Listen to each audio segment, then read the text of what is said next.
बहुत दिनों की बात है। उज्जैन नगरी में राजा भोज नाम का एक राजा राज करता था। वह बड़ा दानी और धर्मात्मा था। न्याय ऐसा करता कि दूध और पानी अलग अलग हो जाए। उसके राज्य में शेर और बकरी एक घाट पानी पीते थे। प्रजा सब तरह से सुखी थी। नगरी के पास ही एक खेत था जिसमें एक आदमी ने तरह तरह की बेलें और साग भाजियां लगा रखी थी। एक बार की बात है कि खेत में बड़ी अच्छी फसल हुई, खूब तरकारियां उतरी।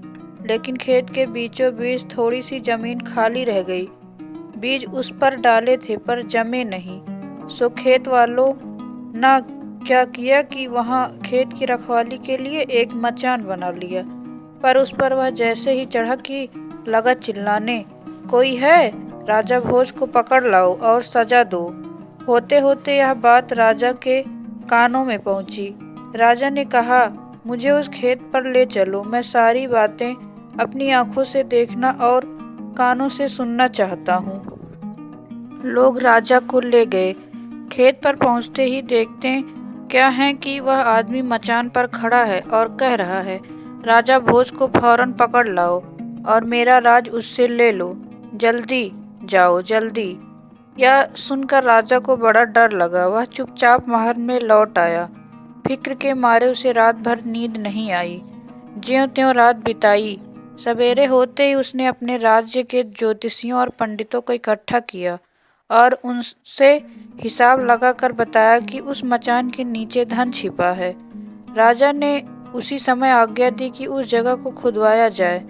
खोदते खोदते जब काफी मिट्टी निकल गई तो अचानक लोगों ने देखा कि नीचे एक सिंहासन है। उनके अचरज का ठिकाना न रहा। राजा को खबर मिली तो उसने उन्हें बाहर निकालने को कहा, लेकिन लाखों मजदूरों के जोर लगाने पर भी वह सिंहासन टस से मस न हुआ। तब एक पंडित ने बताया कि यह सिंहासन देवताओं का बनाया हुआ है, अपनी जगह से तब तक नहीं हटेगा जब तक कि इसको कोई बलि न दी जाए। राजा ने ऐसा ही किया। बलि देते ही सिंहासन ऐसे ऊपर उठ आया मानो फूलों का हार हो। राजा बड़ा खुश हुआ। उसने कहा कि इसे साफ करो। सफाई की गई। वह सिंहासन ऐसे चमक उठा कि अपने मुंह देख लो। उसमें भांति भांति के रत्न जड़े थे जिनकी चमक से आंखें चौंधियाती थी। सिंहासन के चारों ओर 8-8 पुतलियां बनी थी। उनके हाथ में कमल का एक एक फूल था। कहीं कहीं सिंहासन का रंग बिगड़ गया था, कहीं कहीं से रत्न निकल गए थे। राजा ने हुक्म दिया कि खजाने से रुपया लेकर उसे ठीक कराओ। सिंहासन को ठीक होने में 5 महीने लगे। अब सिंहासन ऐसा हो गया था कि जो भी देखता देखते ही रह जाता। पुतलियां ऐसी लगती मानो अभी बोल उठेंगी। राजा ने पंडितों को बुलाया और कहा, तुम कोई अच्छा मुहूर्त निकालो, उसी दिन मैं इस सिंहासन पर बैठूंगा। एक दिन तय किया गया। दूर दूर तक लोगों को निमंत्रण भेजे गए। तरह तरह के बाजे बजने लगे। महलों में खुशियां मनाई जाने लगी। सब लोगों के सामने राजा सिंहासन के पास जाकर खड़े हो गए। लेकिन जैसे ही उन्होंने अपना दाहिना पैर बढ़ाकर सिंहासन पर रखना चाहा कि सब की सब पुतलियां खिलखिलाकर हंस पड़ी। लोगों को बड़ा अचंभा हुआ कि ये बेजबान पुतलियां कैसे हंस पड़ी। राजा ने डर के मारे अपना पैर खींच लिया और पुतलियों से बोला, ओ पुतलियां, सच सच बताओ कि तुम क्यों हंसी। पहली पुतली का नाम था रत्नमंजरी। राजा की बात सुनकर वह बोली, राजन, आप बड़े तेजस्वी हैं, धनी हैं, बलवान हैं, लेकिन घमंड करना ठीक नहीं। सुनो, जिस राजा का यह सिंहासन है उसके यहाँ तुम जैसे तो हजारों नौकर चाकर थे। यह सुनकर राजा आग बबूला हो गया। बोला, मैं अभी इस सिंहासन को तोड़कर मिट्टी में मिला दूंगा।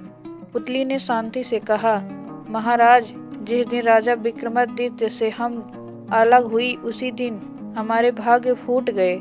हमारे लिए सिंहासन धूल में मिल गया।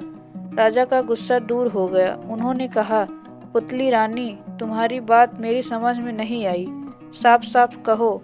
पुतली ने कहा, सुनो राजा, आप लोगों को मैं बता दूं कि इस कहानी में 32 पुतलियां हैं। वो सारी पुतलियां एक एक करके राजा से सवाल कर देंगी।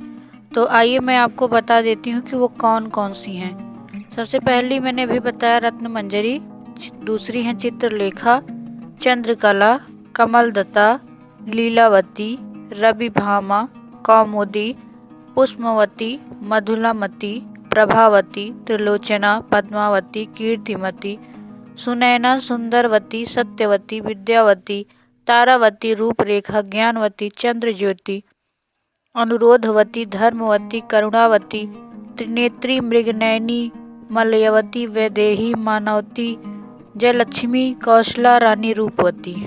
इस तरह 32 पुतलियों द्वारा राजा से कई प्रश्न और उन्हें कई बार कहानियां सुनाई गई।